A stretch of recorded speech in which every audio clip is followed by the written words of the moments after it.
I met that today and I'm so happy because I wrote down a list of goals in November for what I wanted my channel to be.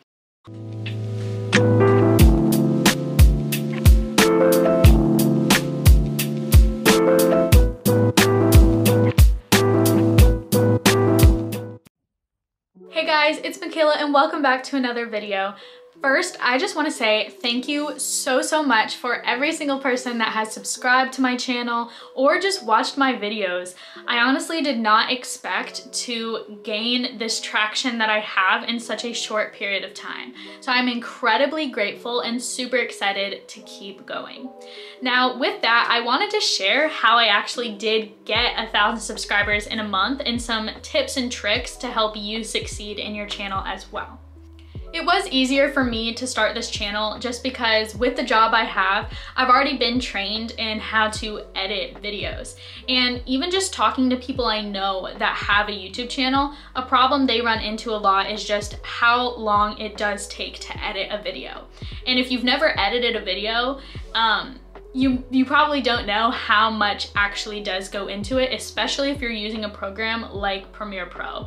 And that is what I use, and that's what you are trained on if you do have this job in the Air Force. So when I was in tech school, it took me way longer to edit a video when I was learning. There were times I actually broke down and started crying because I was so irritated and just overwhelmed with the program itself.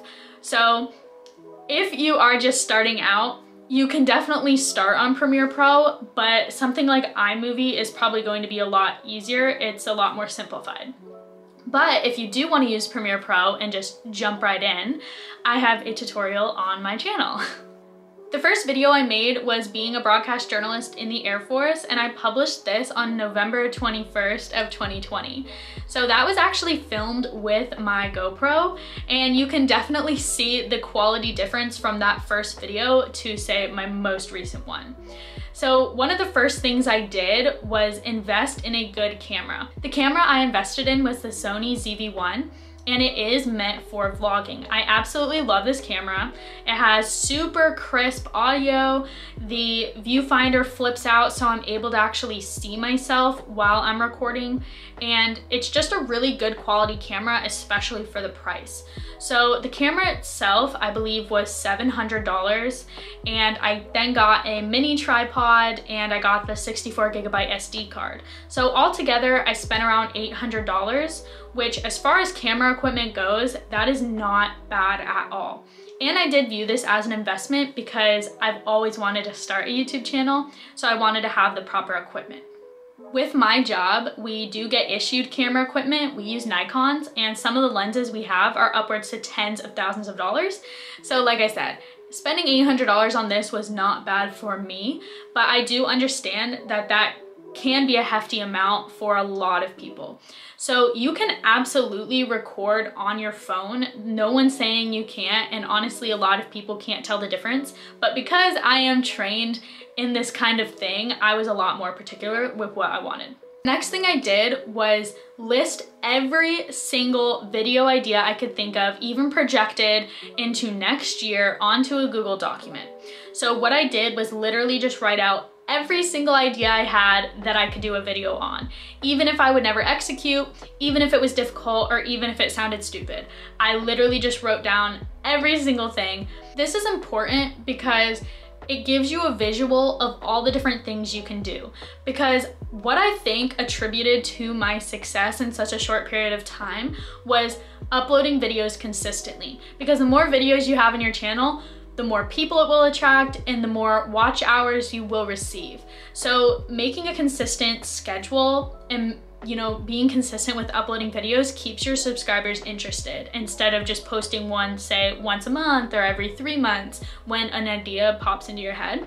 So listing out every single thing on a Google document and constantly adding to that when you think of something is just a really good way to stay organized and stay motivated with your channel. Another thing I did was subscribe to Canva.com.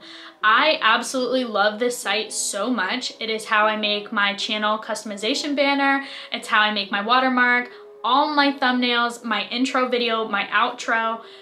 this is just such an awesome website, and I believe it's only $12 a month, so not bad at all. And it can be used for other things besides YouTube. You can make your Christmas cards, you can, do Instagram posts. It's crazy. It has so many different applications, but I absolutely love this. YouTube thumbnails are incredibly important. It catches the viewer's attention. There are millions upon millions of videos uploaded on YouTube, and you want to stand out. So the better your thumbnail, the better your chances are of being seen. For me, I like to keep my font consistent just because I like that look on my channel as far as consistency goes. So that is what I do. I customize each of my thumbnails, sometimes by just screen grabbing a picture of myself in the video. I'll do different poses, like stuff like that or whatever, and then screen grab it, upload it into Canva, and then do the text on it. Sometimes I will just do different pictures, like in my BMT is not what you think video. So there are a lot of ways that you can be creative with your thumbnails, but you definitely want to be creative. You want to customize your own thumbnail. Don't just use the one that YouTube recommends that you put. So you want to make it attention grabbing. The other thing is the editing software I use, and that is Premiere Pro, and I said that earlier. If you're first starting off, there's a lot of other editing softwares to use that are free and are a lot more simpler, but if you really want to just dive into the deep end and video editing really interests you, you could purchase Adobe Premiere Pro. So that is what I use to edit all my videos. Since I spent 3 months learning how to use Premiere Pro in tech school, I was already familiar with it. It's what I use at work almost every single day. So editing YouTube videos was incredibly easy, but I understand that that's not going to be the case for every single person. Personally, I think having a niche is important to growing your channel. Now, this is pretty debated in the YouTube community amongst creators as far as if you should be broad or if you should have a niche. For me, having a niche has worked. A lot of my videos are Air Force related. Now, it's not saying that I can never do any other videos besides my niche. I have other videos on my channel that have nothing to do with the Air Force, as for example, my Premiere Pro tutorial, my Get to Know Me tag, the nighttime skincare routine. I have different videos on my channel that have nothing to do with the Air Force, but all in all, a lot of my videos do have to do with the Air Force because it is something that I am knowledgeable on. Personally, you guys don't know me well enough, nor is my name big enough for people to care a lot about what I say, especially if it's super, super vague. Like if I went, what coffee is my favorite? Who really cares about what my opinion is at this moment? Because you guys really don't know me. I'm just starting out.